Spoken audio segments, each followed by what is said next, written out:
ഈ നമ്മൾ മലയാളികളെ സംബന്ധിച്ച് ഏറ്റവും ആഹ്ലാദം, ഏറ്റവും മാനസിക ഉല്ലാസവും സംതൃപ്തിയുള്ള ഒരാഘോഷം എന്ന് പറഞ്ഞാൽ ഓണമാണ്.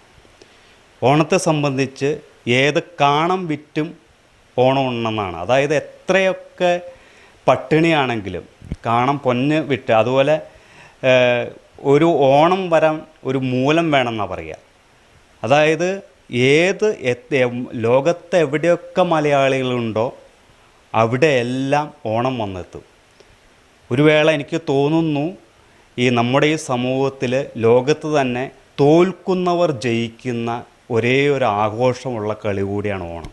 വടംവലിയിൽ മറ്റേ ഒരു ഓട്ട മത്സരത്തിലാവട്ടെ, ഫുട്ബോളിലെ മുൻകൂട്ട് കയറുന്നവരെന്താ ഓണത്തെ സംബന്ധിച്ചുള്ള ഏറ്റവും വലിയ നന്മ, പരാജയപ്പെടുന്നവരാരും പരാജയപ്പെടുന്നവരല്ല. വടംവലിയിൽ പിന്നോട്ട് പോകുന്നവരാണ് സമൂഹത്തിന് മുമ്പിൽ മുന്നോട്ട് വന്ന് അംഗീകാരങ്ങൾ നേടുന്നത്. കാരണം വടംവലി പിന്നോട്ട് പോകുന്നവരാണ് ജയിക്കണേ.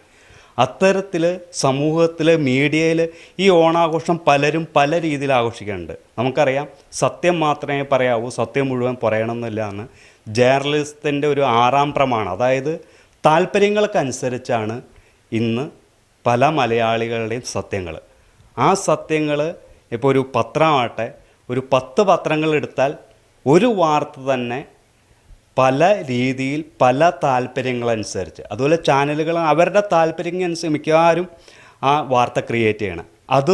അത്തരം ഒരു ദുരവസ്ഥ നിലനിൽക്കുക ചില മീഡിയകൾ കാലത്ത് അതിജീവിക്കും. അതിൻ്റെ ലക്ഷണങ്ങൾ നമുക്ക് തുടക്കത്തിലേ കാണാൻ സാധിക്കും. അതുപോലെ നമ്മുടെ നാട്ടിൽ ഇപ്പോൾ എല്ലാവർക്കും പ്രിയപ്പെട്ട ഒരു ചാനലായി മാറിക്കൊണ്ടിരിക്കുകയാണ് ഡ്രീം മലയാളം.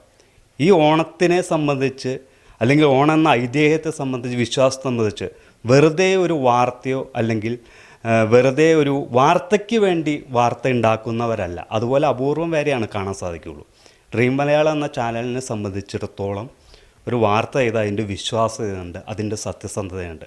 ഓണാഘോഷം എല്ലാവർക്കും പ്രിയപ്പെട്ടതാകും പോലെ ഓണത്തിന് എല്ലാ ചാനലുകളും എല്ലാ മീഡിയകളും ആഘോഷം സംഘടിപ്പിക്കുന്നുണ്ടെങ്കിലും ഒരു ചാനലിൻ്റെ വാല്യൂ തീരുമാനിക്കുന്നത് ആ ചാനൽ ചെയ്യുന്ന വാർത്തയും അതിൻ്റെ സത്യസന്ധതയും തന്നെയാണ്.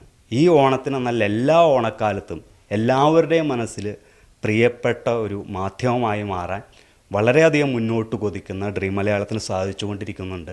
ഒരു കലാകാരൻ എന്ന നിലയിൽ, ചിത്രകാരൻ എന്ന നിലയിൽ, ചുവർ ചിത്രകാരൻ എന്ന നിലയിൽ ഡ്രീം മലയാളത്തിൻ്റെയും എൻ്റെയും പേരിൽ ലോകമെങ്ങുമുള്ള പ്രിയപ്പെട്ട എല്ലാ മലയാളികൾക്കും ഹൃദയം നിറഞ്ഞ, നന്മ നിറഞ്ഞ ഓണാശംസകൾ നേരുന്നു.